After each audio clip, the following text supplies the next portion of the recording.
What's up, YouTube?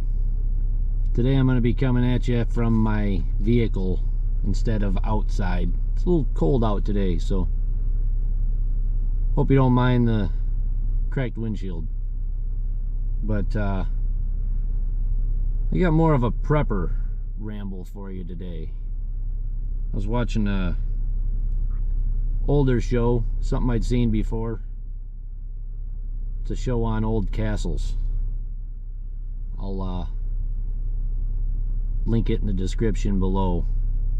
Building medieval castles with authentic tools. I actually recommend checking out the show. I'm interested in that kind of stuff if you are too. It's a pretty cool show to watch just in general.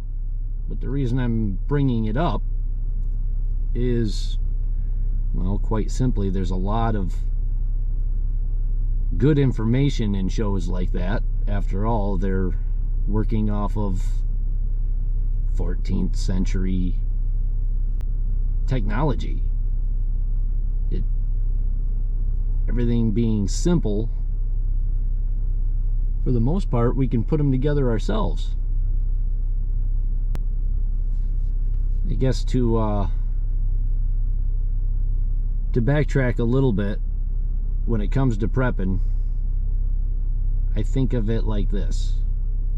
When I was in school, not that this is completely accurate, but we're basically taught we need 3 basic necessities: food, water, and shelter.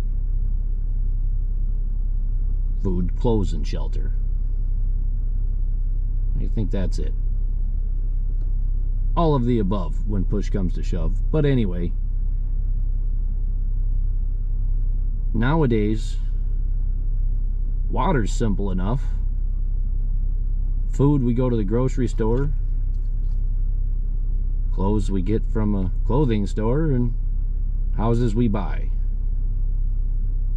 If all of that were to stop, do you actually know how to make your own any of the above?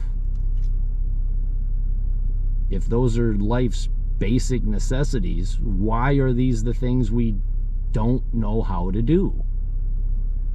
Maybe these are things we should learn how to do.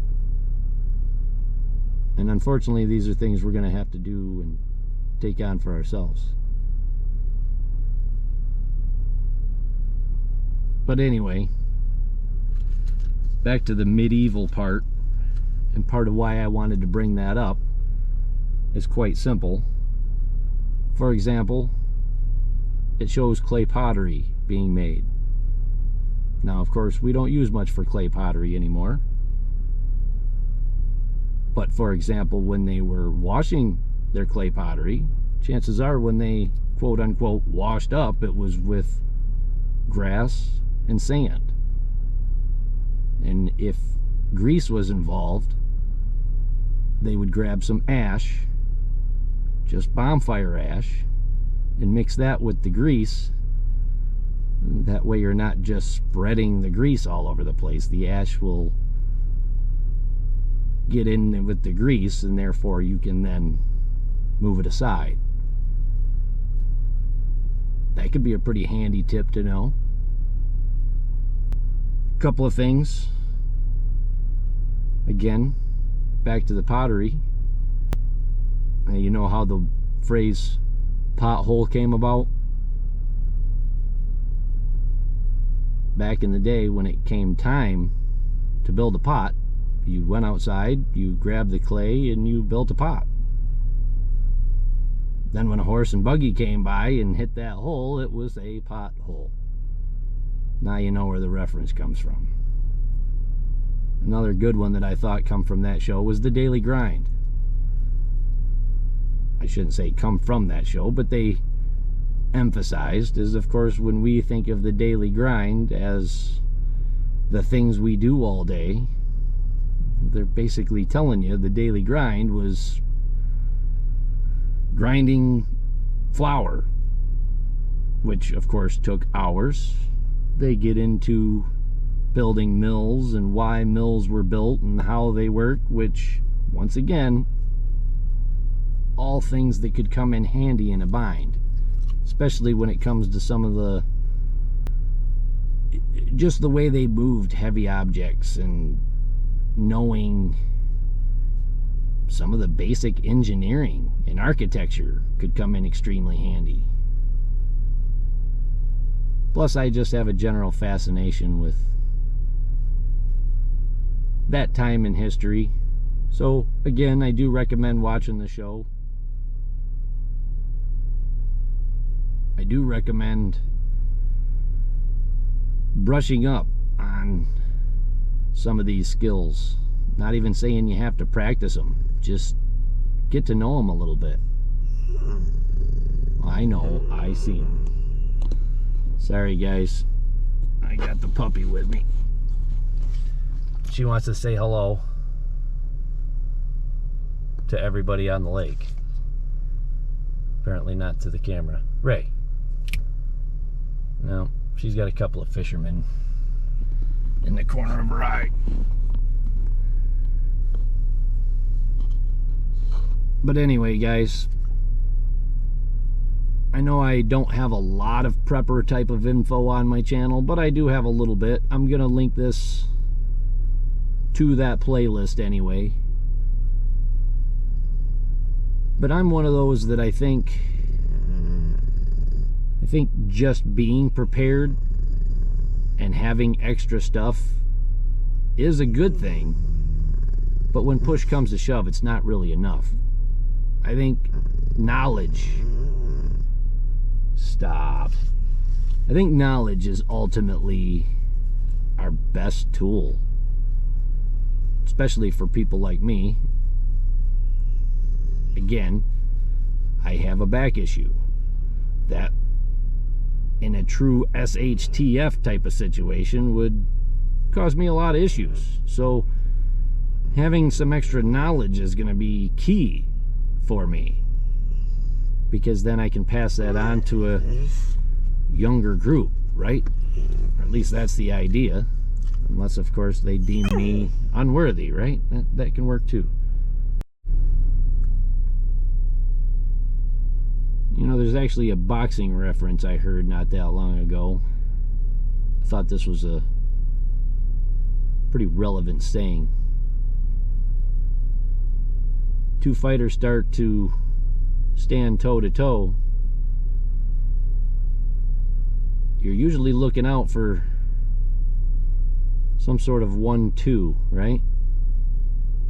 First comes the jab, next comes the uppercut. Point being, I think the jab's been out there.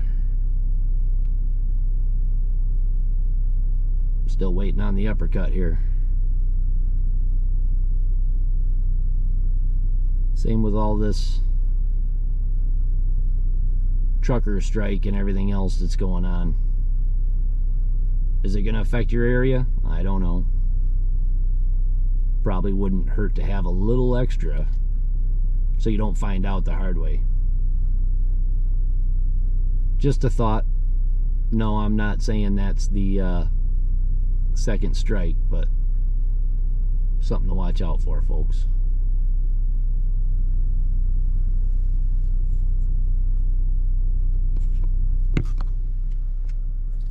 Do you want to say something to the camera? She's a good girl. She watches out for me.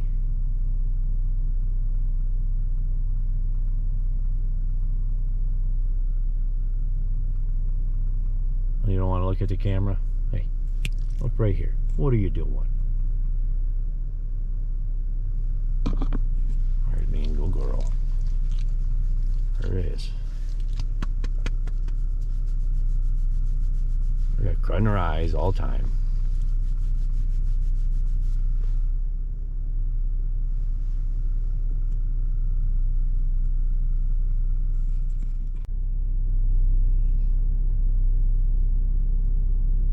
I don't want to take up too much time. I'm going to try to make this semi-short. Once again, I'm going to link that in the description. I hope you check it out. It was well worth my time. Actually, that's another thing I want to bring up on that is, I know a lot of people that follow my channel and part of this community that I'll simply say like to look into masonry. Well, if you watch a show like this, you might learn a little bit of the history of masonry. Kind of important to know, you know.